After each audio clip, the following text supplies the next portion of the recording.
Hello दोस्तों, आदि educational hub में आप सभी का स्वागत है। दोस्तों, हम हिस्ट्री स्टार्ट कर चुके हैं। हमारी हिस्ट्री की पहली क्लास आ चुकी है। आज हम दूसरी क्लास करने जा रहे हैं। इसके पहले दोस्तों हमने मैथ्स और रीजनिंग का लगभग मोस्टली पूरा सिलेबस कवर कर लिया है। अगर आपने नहीं देखा है तो मैं आपको प्लेलिस्ट में सारी वीडियोस की लिंक दे दूंगा, आप वहाँ से जाके उनको देख सकते हैं।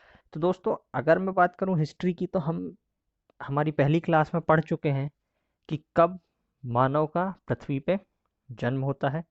ठीक है, जो टाइम पीरियड कौन सा था, लगभग 1 लाख बीसी के आसपास का समय था, जिसको हम पुरा पाषाण काल के नाम से जानते हैं। फिर उसके बाद हमने देखा था वो टाइम पीरियड जब लोग पत्थर का इस्तेमाल करना सीख गए थे, पहिए का खोज कर ली थी, आग की खोज कर ली थी, और अपनी सुविधा के लिए वो पत्थरों से हथियार वगैरह बनाने लगे थे। जो टाइम पीरियड था 10,000 बीसी के आसपास का, और उसे हम पाषाण काल के नाम से जानते हैं।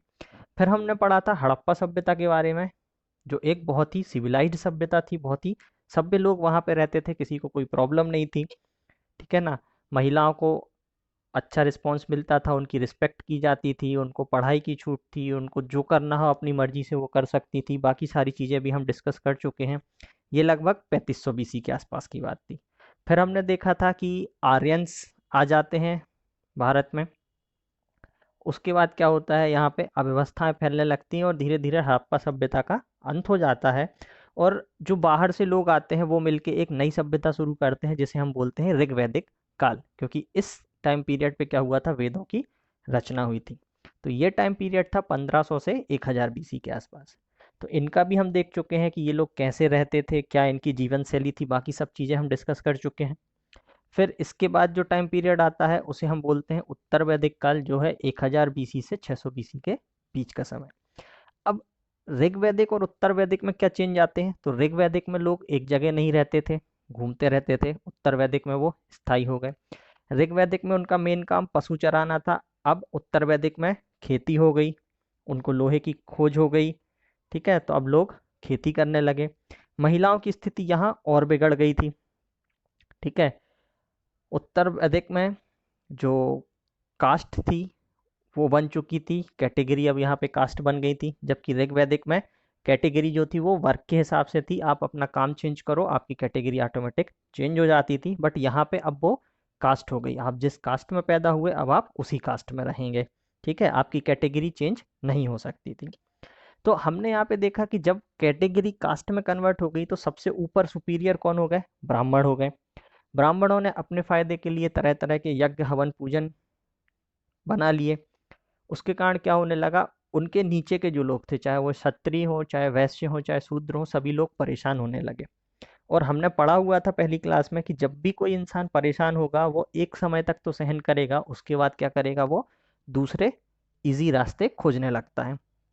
तो जब लोग परेशान होने लगते हैं तो नए नए धर्म उभर के आते हैं, जिसमें सबसे ज़्यादा जो दो धर्म फेमस हुए थे वो था बौद्ध धर्म और जैन धर्म। ठीक है ना, तो अगर मैं बात करूं जैन धर्म या बौद्ध धर्म की, तो इनकी जो स्थापना हुई थी, किसने की, या वो कौन से वर्ण के लोग थे। तो सबसे ज़्यादा जो लोगों ने धर्म चेंज किया वो थे क्षत्रिय धर्म के, क्योंकि क्षत्रिय धर्म के लोगों की आदत ही थी, उनका काम ही होता था रक्षा करना। तो उन्होंने आवाज़ उठाई और उन्होंने नए धर्म बनाए। तो चाहे आप महावीर स्वामी को ले लें जैन धर्म के, या बुद्ध धर्म के गौतम बुद्ध को ले लें, दोनों ही कहाँ से थे, क्षत्रिय वंश से था। फिर उन्होंने नए धर्म बनाए, और भी शैव धर्म, विष्णु धर्म, बहुत सारे धर्म बने, लगभग 62 धर्म बन चुके थे। और इनने दूसरे लोगों को भी इनकरेज किया कि भाई आप हमारे धर्म में आओ, यहाँ आप जैसे चाहे वैसे रह सकते हो, जो चाहे वो कर सकते हो। तो बहुत से लोगों ने धर्म यहाँ पे परिवर्तन किया। फिर जब 600 बीसी का अंत होता है तो अंत तक क्या हो जाता है, 600 बीसी के अंत आते आते लगभग 16 महाजनपद यहाँ पे बन चुकी रहती है। महाजनपद कैसे बनी थी वो भी हम पढ़ चुके थे। तो ये है उस समय की 16 महाजनपद। आप देख सा रहे हो, गंधार हो गया, कुरु हो गया, चेदी हो गया, वत्स हो गया, काशी हो गया, मगध हो गया, अवंती हो गया। ठीक है, उसके बाद अश्मक हो गया। तो ये टोटल 16 महाजनपद वहाँ पे हुई थी। और उसमें से सबसे मेन जो है, जो हमें पढ़ना है, वो है मगध। ठीक है, मगध एक बहुत ही इम्पोर्टेंट महाजनपद है, क्योंकि मगध जो है वो गंगा नदी के किनारे से लगा हुआ था। और आपको पता है गंगा नदी जो डेल्टा बनाती है वो खेती के लिए सबसे ज़्यादा उपजाऊ भूमि होती है। तो उस समय पे मगध जो था वो सबसे धनवान था, प्लस इसके पास में क्या है, लोहे की बड़ी बड़ी खदानें मिली हुई थी, तो ये हथियार वगैरह भी बहुत ज़्यादा मात्रा में बनाता था, तो बहुत ताकतवर भी था। तो हमें इसी महाजनपद के बारे में पढ़ना है। प्लस एक बात और आप देखेंगे कि यहाँ पे जितनी भी महाजनपद हैं वो सब की सब उत्तर साइड में मिल जाएंगी। ठीक है, दक्षिण साइड पे ज़्यादा महाजनपद वहाँ पे नहीं है, सारी जनपद महाजनपद ऊपर है, नीचे आपको सिर्फ एक ही मिलेगी, कौन सी, अस्मक। तो उसका कारण ये था कि जो हमारी भारत है वो तीन जगह से कैसे घिरा हुआ है, समुद्र से घिरा हुआ है। तो अगर किसी को आना है तो वो यहीं से आ सकता था। ठीक है, उस समय समुद्री रास्ता तो किसी को नहीं पता था, कोई पार कर भी नहीं सकता था क्योंकि नाव वगैरह तो थी नहीं। तो आपको आना है तो यहीं से आना पड़ेगा। तो जो भी लोग आते थे वो इसी रूट से आते थे, तो ऊपर ही उनको सब मिल जाता था, इसलिए वो नीचे कभी आए नहीं, दक्षिण साइड वो कभी गए नहीं, इसलिए यहाँ पे ज़्यादा विकास आपको देखने नहीं मिलेगा। अब 600 बीसी के अंत में यहाँ पे बहुत सारे राजा महाराजा हुए। ठीक है, किसकी बात कर रहे हैं हम, मगध की बात कर रहे हैं।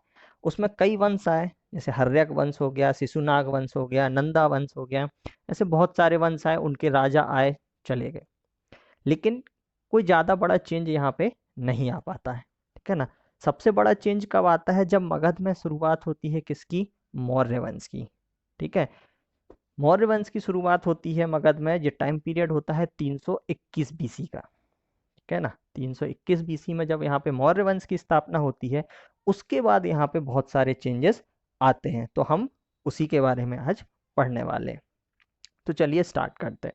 तो जब मौर्य वंश में अगर मैं बात करूँ 321 बीसी का, तो उसके पहले जो राजा हुआ करते थे वो थे धदानंद। ठीक है, मगध में किसका शासन चल रहा था, धदानंद का शासन वहाँ पे चल रहा था। अब धदानंद एक अच्छे राजा थे, उनका शासनकाल अच्छे तरीके से चल रहा था, कोई प्रॉब्लम नहीं थी।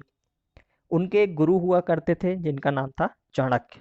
ठीक है, हम सभी जानते हैं चाणक्य के बारे में, हमने सुना हुआ है, उनकी नीति आज तक फेमस है।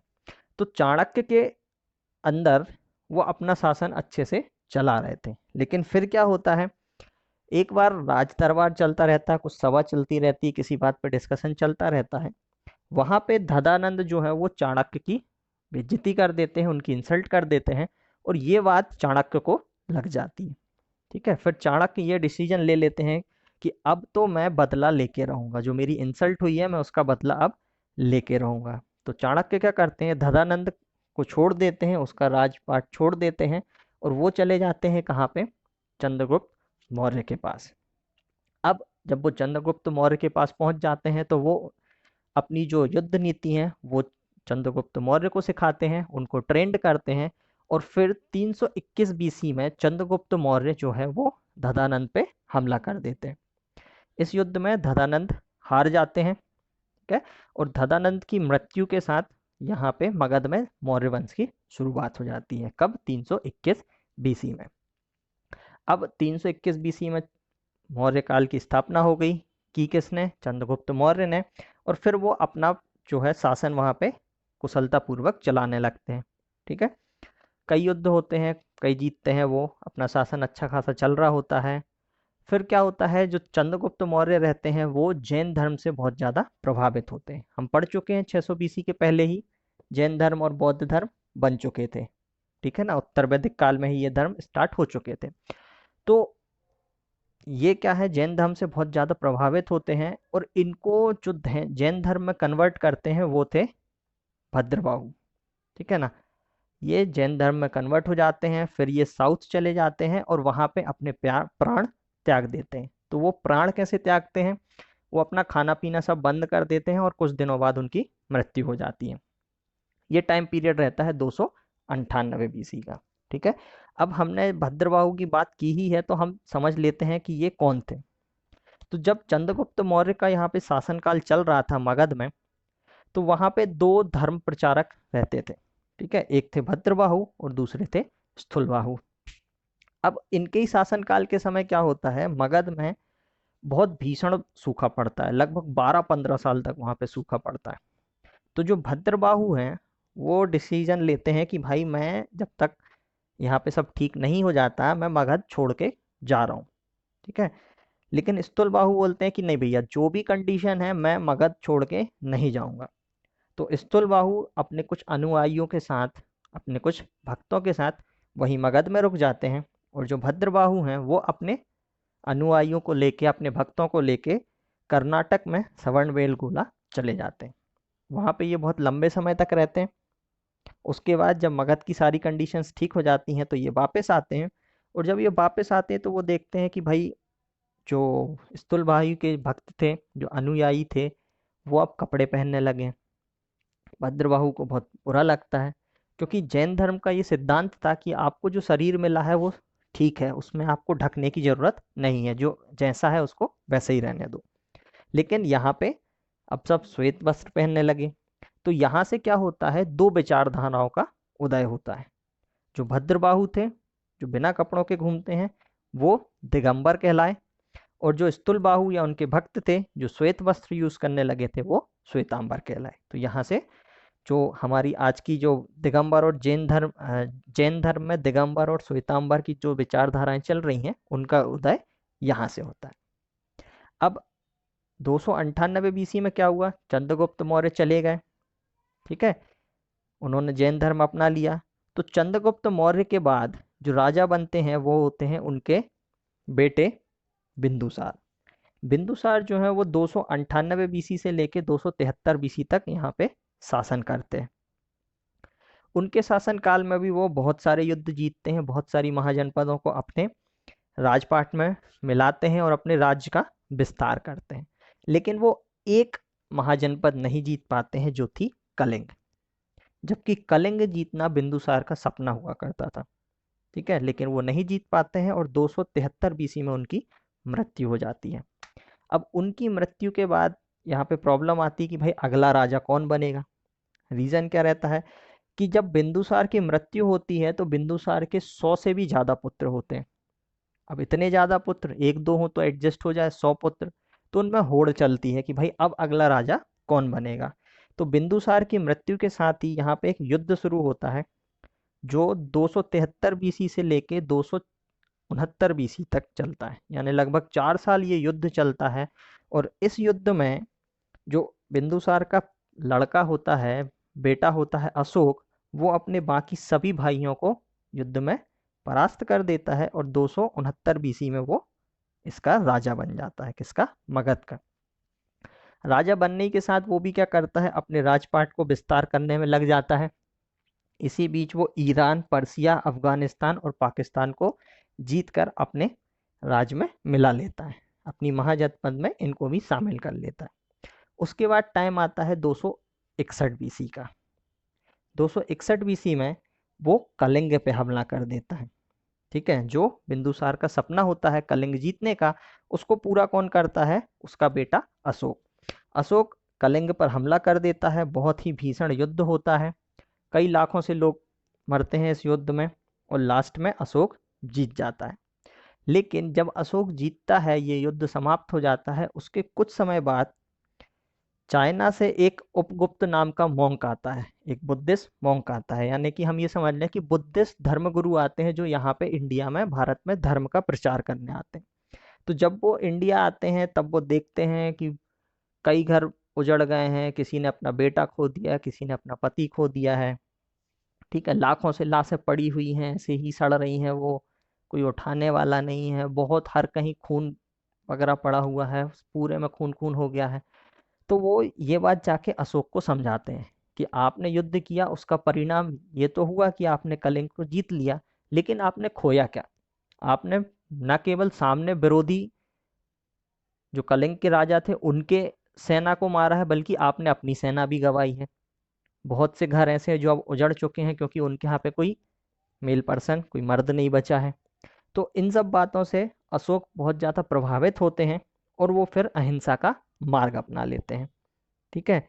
तो अशोक के अहिंसा के मार्ग अपनाने के बाद कब, 261 बीसी में जो ये कलिंग का युद्ध होता है, उसके बाद यहाँ पे जो शासन चालू होता है वो अहिंसा से ही चलता है, ठीक है ना। इसके बाद यानी अशोक के बाद जितने भी राजा आते हैं वो अहिंसा को ही अपनाते हुए यहाँ पे शासन करते हैं। उनका शासन अच्छा खासा चल रहा रहता है। रीजन क्या रहता है इसका, कि जो महाजनपद थी जो 16 महाजनपद थी उसमें से लगभग 14-15 महाजनपद वो अब तक जीत चुके थे और अपने शासन में उसको मिला चुके थे। तो क्योंकि अब उनका कोई विरोधी नहीं रहा तो कोई उन पे हमला ही नहीं करता है और वो अहिंसा को यूज करते हुए, अहिंसा का पालन करते हुए अपना शासन अच्छे से चलाते रहते हैं। लोगों को कोई प्रॉब्लम नहीं रहती, सब अच्छे से चल रहा होता है। फिर यहाँ पे क्या होता है, जब बाद में ईसाइयों की एंट्री होती है, जब यहाँ पे दूसरे धर्म आते हैं, चाहे वो मुगल हो, ठीक है, चाहे आपका, जब यहाँ पे इस्लाम की शुरुआत होती है उसके बाद अब यहाँ पे प्रॉब्लम्स क्रिएट होना शुरू होती हैं। यानी कि अशोक के शासन में जब अहिंसा अपनाई जाती है उसके बाद ये बहुत लंबे पीरियड तक ऐसे ही शांतिपूर्ण तरीके से अपना राजपाट वो चलाते रहते हैं, किसी को कोई प्रॉब्लम नहीं होती है। लेकिन फिर जब भारत में इस्लाम की शुरुआत होती है तब फिर प्रॉब्लम शुरू होती हैं, फिर आगे कुछ युद्ध होंगे, ठीक है। उन सब की बारे में हम नेक्स्ट क्लास में डिस्कस करेंगे। यहाँ पे हमने क्या किया है, मगध में मौर्य काल की शुरुआत कर ली है, ठीक है, हिंदू शासन शुरू हो गया है।